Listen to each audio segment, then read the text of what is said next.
उम्मीद पर दुनिया कायम है और इसीलिए 2025 के बाद लग रहा था कि 2026 में लागू होगा। एक ब्राह्मण ने कहा है कि यह साल अच्छा है और पूरी दुनिया में चल रही गड़बड़ियां अमेरिका अक्सर इनके लिए जिम्मेदार रहा करता आया है, लेकिन शायद नोबेल पीस प्राइज की चाहत में ही ट्रंप कुछ अलग करें और दुनिया में शांति आए, यह लग रहा था। लेकिन जो वो पुरानी आदत है अमेरिका की, create the problems and then sell the solutions, ये लग रहा है अब भी जारी है और आगे भी जारी रहेगा। न सिर्फ जारी रहेगा बल्कि ट्रंप इसको और तेजी के साथ आगे बढ़ाएंगे। ट्रंप के संदर्भ में जब हम चर्चा कर रहे हैं, 2026 क्या और ज्यादा सुलगाने वाला पूरी दुनिया को होगा। 2026 में क्या दुनिया का पहले से ज्यादा जलना शुरू हो गया है ऑलरेडी, ये करेंगे हम चर्चा। आज की कड़ी में बहुत स्वागत है आप तमाम दर्शकों का। जरा ये खबरें देखिए, उसके बाद मेहमानों के पास चलेंगे और इसका विश्लेषण करेंगे। ईरान में प्रदर्शन की ज्वाला और भड़की। ईरान में 100 शहरों में बगावत की आग। 100 शहरों में यह बगावत की आग अब फैल गई है। ईरान के कुल 31 प्रांत हैं, 31 स्टेट्स, और उनमें से 30 प्रांतों में जोरदार प्रदर्शन शुरू हो गया है।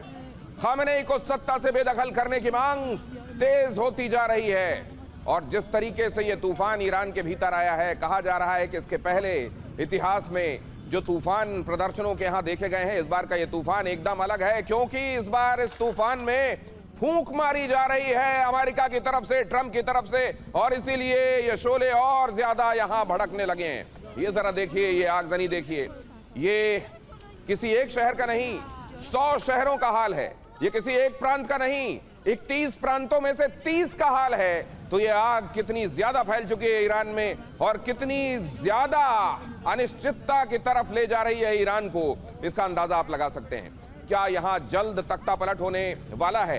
क्या यहां खामेनेई को उसी तरीके से पकड़ा जाएगा जैसे मादुरो को पकड़ा गया था? पिछली बार जब ट्रंप ये कह रहे थे कि हमको मालूम है कि खामेनेई कहां है, लेकिन अभी हम कुछ करना नहीं चाहते, तो क्या अब वो वक्त आ गया है जब वो कुछ करना भी चाहते हैं? ये तमाम सवाल हैं, लेकिन दुनिया 2025 के मुकाबले 2026 में और ज्यादा सुलग रही है। तस्वीरें इस बात की गवाह हैं। अब जरा देखिए, ईरान में मचाद, तेहरान में हिंसक प्रदर्शन, कुर्द इलाके में 4 प्रांतों में बवाल, 50 से ज्यादा छोटे बड़े शहरों में बाजार बंद। यहां की आवाजें सुनिए, लोगों का हुजूम देखिए, शहर दर शहर, प्रांत दर प्रांत प्रदर्शन देखिए और अंदाजा लगाइए कि ईरान में इस वक्त हालात क्या हैं। आज की ये दुनिया जिसमें हम जुड़ी हुई दुनिया में रहते हैं, पहले से कहीं ज्यादा कनेक्टेड वर्ल्ड है ये। अब तो ये ग्लोबल विलेज भी कही जाने लगी है दुनिया, और ऐसे में दुनिया में कहीं कुछ होता है तो हम और आप उससे अछूते नहीं होते। कम या ज्यादा, प्रत्यक्ष या परोक्ष, हम पर भी असर होता है। और ऐसे में जो ईरान में चल रहा है, जाहिर है, या रशिया यूक्रेन के बीच में चल रहा है जो, वो भी, या नए फ्लैश पॉइंट जहां बनते हुए दिखाई दे रहे हैं, वो तमाम जगहें हमको आपको प्रभावित करने वाली, हम पर आप पर असर डालने वाली होती हैं। और उन्हीं में एक ये भी घटना है जो ईरान में इस समय होती हुई नजर आ रही है।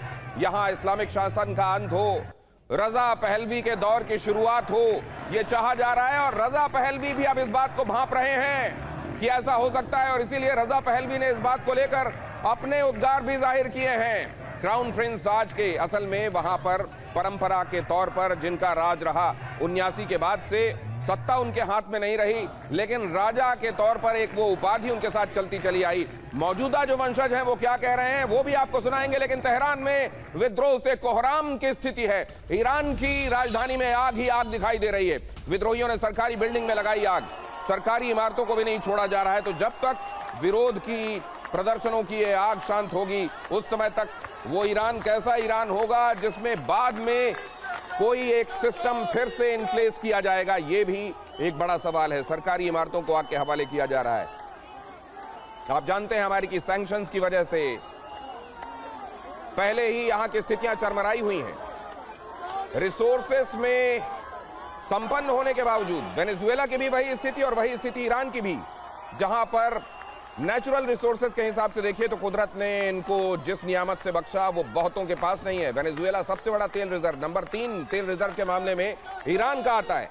लेकिन उसमें देखिए अमेरिका की जिस पर वक्र दृष्टि पड़ी, उसका क्या हाल हो गया, यहां आपको दिखाई दे रहा है ईरान में भी। अब जरा अगली खबर की तरफ आपको ले चलता हूं। तेहरान में विद्रोहियों ने पुलिस की गाड़ियां फूंकी, विद्रोहियों का सेना के काफिलों पर हमला, ईरान में बेकाबू होते जा रहे हैं हर गुजरते लम्हे के साथ हालात। ये जो तमाम तस्वीरें आपको मैं दिखा रहा हूं एक एक करके, ये जो ईरान से आने वाली ब्रेकिंग न्यूज इस समय आपके सामने रख रहा हूं, ये तमाम खबरें एक ही इशारा कर रही हैं कि ईरान इन दिनों बहुत बड़े टर्मोइल, बहुत बड़े टर्बुलेंस के हवाले है। ये टर्मोइल, ये टर्बुलेंस वहां कितना स्पॉन्टेनियस है और कितना क्रिएटेड बाय यूनाइटेड स्टेट्स है, इस पर भी हम चर्चा करेंगे आगे। और ये भी हम समझेंगे कि ये आग और ज्यादा भड़केगी क्या। ये आग भड़केगी तो आप जानते हैं करीब ही पाकिस्तान अफगानिस्तान का क्या हाल है, पूरे एक इलाके को डिस्टर्ब छोड़ देगी क्या ये आग, इस पर भी हम चर्चा करेंगे। या अमेरिका जैसे सपने बेचता है, आप जानते हैं अमेरिका ने दुनिया में कई जगहों पर ये सपने बेचे, कई जगहों पर डर दिखाया और उसी डर और सपने का हवाला देते हुए उसने अपनी मनमानी की है। क्या यहां वही मनमानी दिखाई देगी यूनाइटेड स्टेट्स की। ईरान के बासिज बेस पर क्या हुआ है जरा वो भी देखिए। बासिज बेस पर विद्रोहियों का कब्जा, विद्रोहियों ने सैनिकों को खदेड़ा। बासिज बेस में घुसे सैकड़ों विद्रोही, तेहरान में मौजूद है ये बेस। ये है वहां से आई तस्वीरें। इन तस्वीरों में जो आवाजें हैं वो भी सुनिए।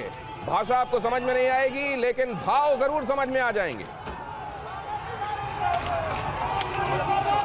अब जरा जो इस वक्त की ये अहम ब्रेकिंग्स मैं आपको दिखा रहा हूं उनको एक साथ फिर से अपनी स्क्रीन पर देखिए।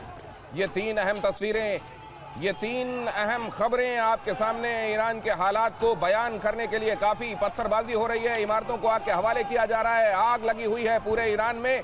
न दिन में प्रदर्शनकारी रुक रहे हैं न रात में। ठंड के बावजूद देखिए वहां पर स्थितियां कैसी हैं अभी, वो आपके सामने। तेहरान में किस तरीके से विद्रोह की आग है, ईरान में हालात कैसे बेकाबू होते जा रहे हैं। 100 शहर, 100 शहर तेहरान के इस वक्त इस तरह की अव्यवस्था के केओस के हवाले हैं और वहां के सुरक्षित समझे जाने वाले ठिकाने भी इस समय उपद्रवियों के निशाने पर हैं, विद्रोह प्रदर्शन करने वालों के निशाने पर हैं। उसकी गवाह ये तस्वीरें